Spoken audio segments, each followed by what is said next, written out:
Alright, if you want to jump to the point where I start installing the plugins, feel free to jump to this timestamp right now. But if you're not that experienced, if you want to stick around and find out how debugging in Neovim actually works, stick around. I'll take maybe 2 minutes to explain how all of this happens. Right, so if you're new here, welcome to my channel. I make videos on AWS cloud and software engineering in general. If you think that's going to be helpful, please subscribe. I make videos on a weekly basis most of the time. So like I said in a previous video, I started working on some of my pet projects now that I have stopped studying for exams, which is another video that I'll do later.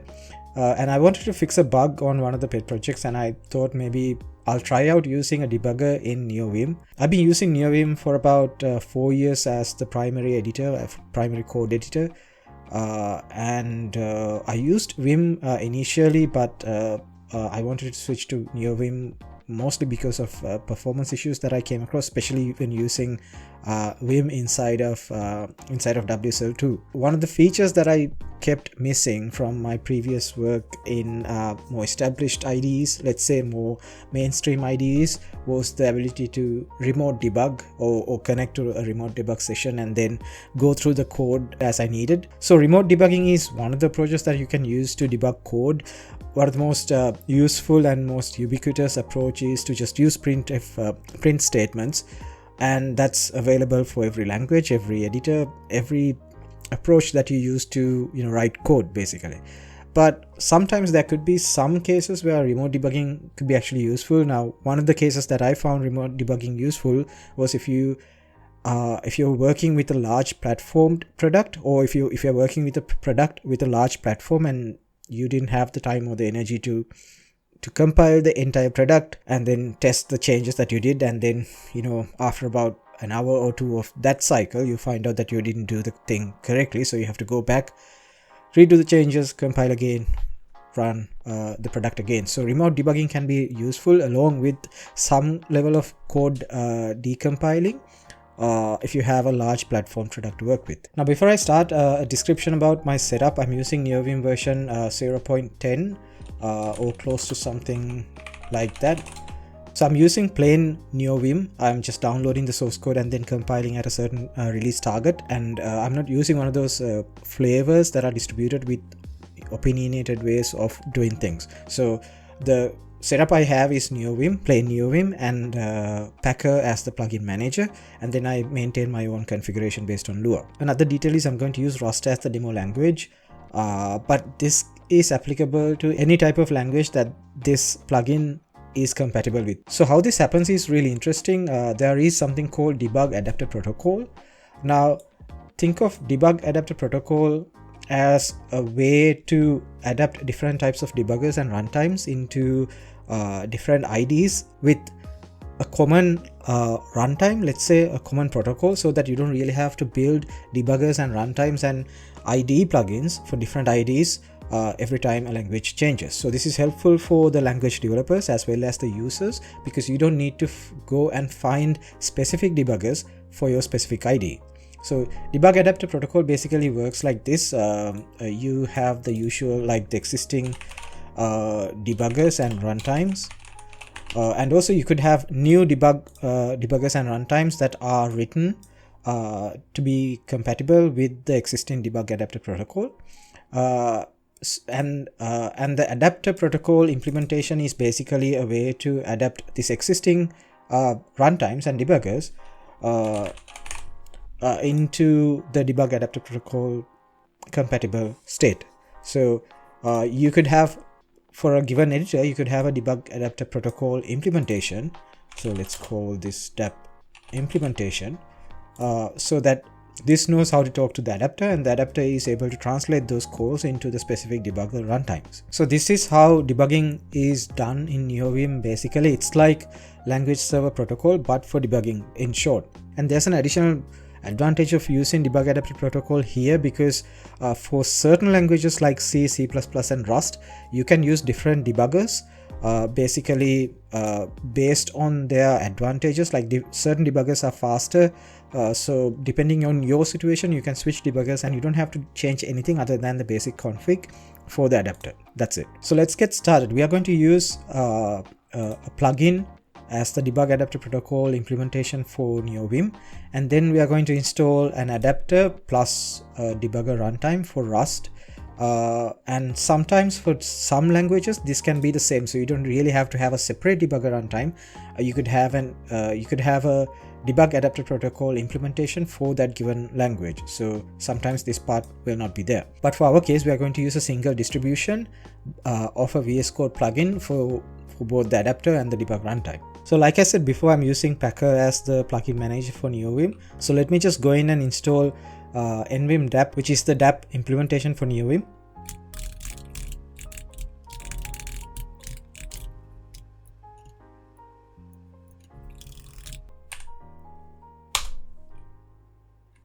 Alright, so it's just one line to use actually. If you know how Packer works, the moment you modify the plugin configuration file, it goes ahead and installs the plugin. And next I'm going to install the debug adapter and the debugger for Rust, and that is available in the documentation here, in the documentation for nvim-dap. And for my case, I'm going to use the Rust debugger through VS Code C++ tools. And in this case, I just need to download the VS Code extension and then extract it, and then point nvim-dap towards that Debug Adapter Protocol implementation.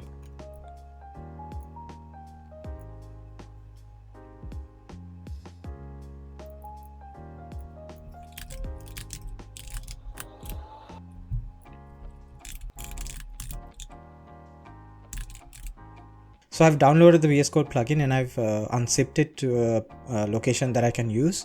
One more thing I need to do is to make the dap implementation file an executable.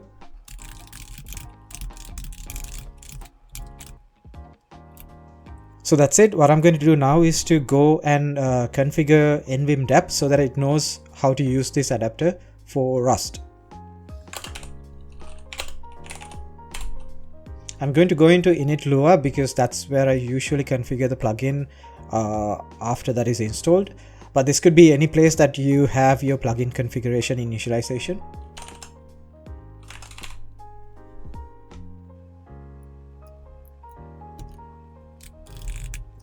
So this is fairly straightforward Lua code. I load the dap plugin that I just installed, and I'm setting a new adapter called cpp-dbg, cpp debugger, with the ID as the same string, and then I'm pointing that adapter towards the binary that I just made an executable.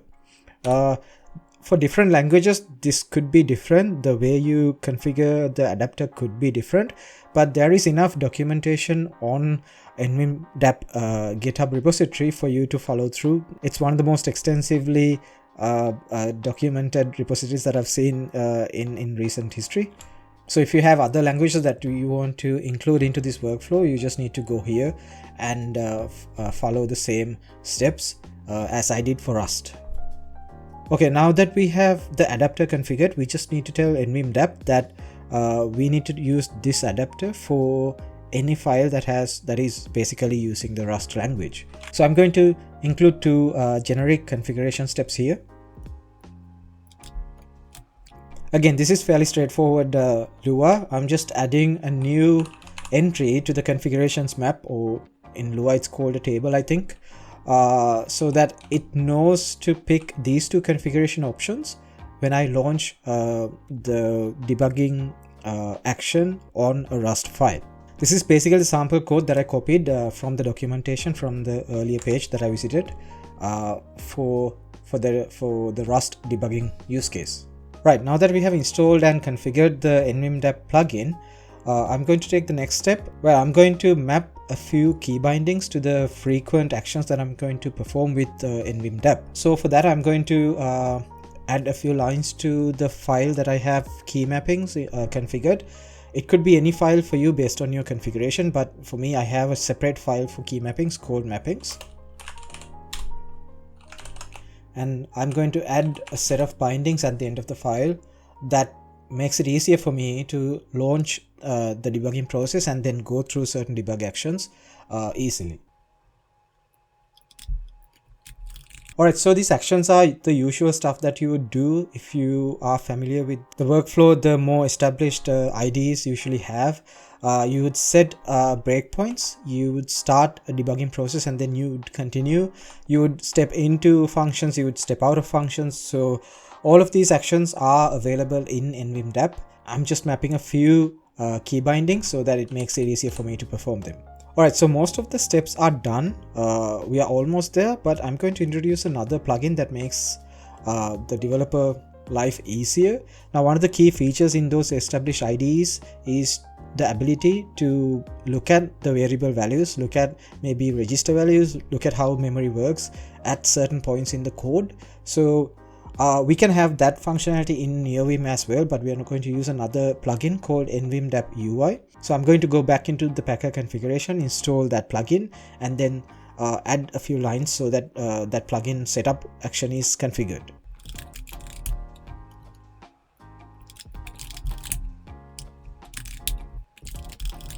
And I'm also going to add another key binding that would allow me to toggle this UI feature again and again, because that will be something that I'd want to do in my day-to-day work.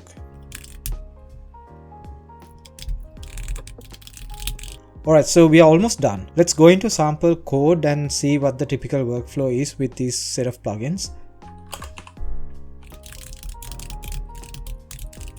Now this is a code that I've been writing for a pet project. Don't focus on any of the content. I'm just showing you how to set breakpoints, how to access the variable values, and then continue through the project configuration. Right, so the first thing I'm going to do is to set a breakpoint so that the execution stops there. So I'm going to press F4, and that adds a breakpoint in these two lines. So you can see that on the sign column that I have configured the sign column to be always visible. So I have an indication that says there's a breakpoint here. So I'm just going to make sure that I have a binary file that matches the source code here. In this case, I do have a binary file. So I have the breakpoints. Now I only need to start the debug process. So for that, I'm going to press F5, which is the key binding matching the continue action for nvim-dap. So you can see that I got two options here. Launch file and attach to an existing GDB server. So if we go back to the configuration for nvim-dap, we can see these are the two options that we configured that we get when we start the debug process. Now for this case, I need to launch a single file, so I'm going to use that option, and I'm going to specify the binary file path here, which is going to be just trash inside target. Right, you can see that the execution has started, and now it has paused on the first line, the first breakpoint that we set. Now here, if I wanted to see the values for the variables that I have established so far, I'm going to use the nvim-dap-ui plugin that I configured.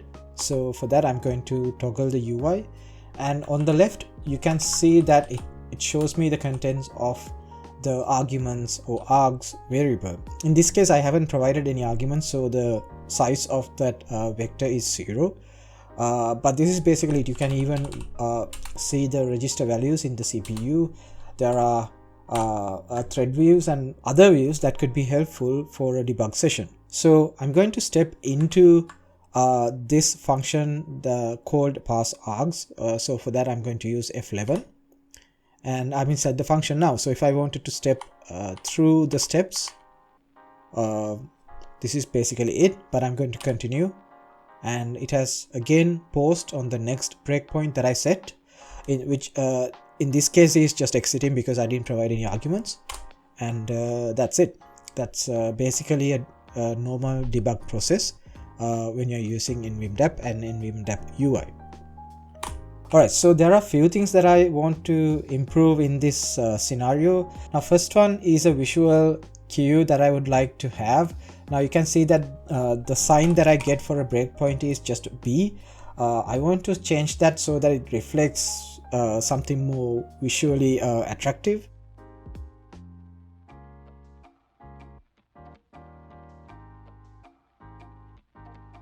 So what I'm going to do is to replace this symbol with a Unicode symbol so that it's more useful at a glance. So I'm using this Unicode symbol, which is Unicode character 1F5334. Basically, if you search for large red circle Unicode, you should be able to come across this. And then I'm setting that as the dap breakpoint highlighting option in my nvim configuration. Right, so if we go back and reload Neovim, if I set a breakpoint, I get that symbol, which is easier to see and understand that this is a breakpoint that the execution will come across. The other thing I want to improve here is not having to type the file path again and again. Now, if you remember, the configuration we included in the global Neovim configuration file is what's being presented for nvim-dap whenever you try to execute a debug run. Now, that might be okay for a single instance or two, but most of the time you want to have a project specific configuration for debugging so that you don't really need to type in the path again and again. So in this case, I'm going to use another plugin called nvim-dap-projects.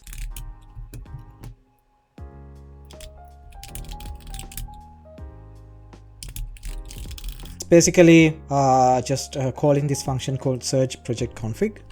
Now this allows us to have a specific project file in the source code so that we can redefine the nvim-dap configuration in Lua itself, and we can have those specific details without having to retype the file path again and again. Now I have that file in my source code already, so if I go into the repository, if I open nvim-dap.lua, I basically have the same configuration, but this time for the Rust configuration options, I have more specified options where I'm targeting the two binary files that I'm building with the project, trash and restore.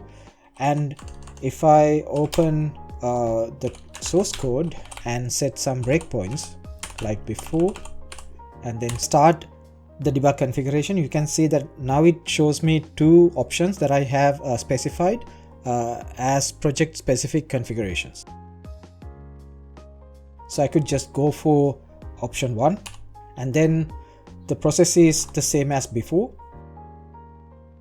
Right, so there's another improvement that I want to make in this process. I want to start the nvim-dap-ui as soon as I start the debug workflow. So I'm going to modify my mappings. So whenever I press F5 to execute the debug process, the UI will open if it is not open already. So for that, I'm going to use another command available in dap-ui. Now you can see that whenever I start the debug process, the UI starts if it is not open, and whenever I continue, if I toggle the UI to close again, it will open the UI again. So that's basically it. There is a slight improvement that could be done to nvim-dap-projects. Now if I go to this project specific configuration, you can see that I have to specify the adapter configuration again from the global adapter configuration that I specified before. Basically I have to copy this entire thing and then modify the specific entries, which is not that ideal if you want to share this configuration among other developers. So what that plugin does is to basically reset the adapter configuration and the debugging configuration for DAP, and then reread this file and evaluate this file again. So I have opened a pull request to this project so that it doesn't need to redefine the adapters. It will read the adapters from the global configuration, or it will override the adapter configuration if you define the same adapter again. There's a chance that pull request might get merged, so keep a lookout for that. But in the meantime, you have to redefine the whole configuration again. Now you can modify this configuration to any setup that you have.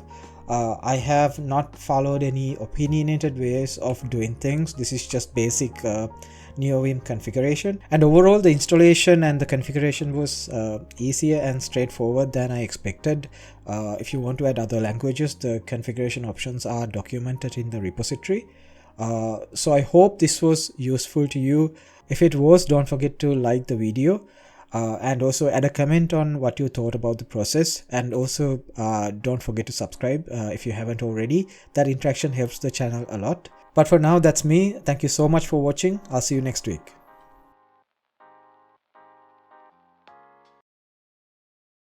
Just going to step into this function which is called pass arguments.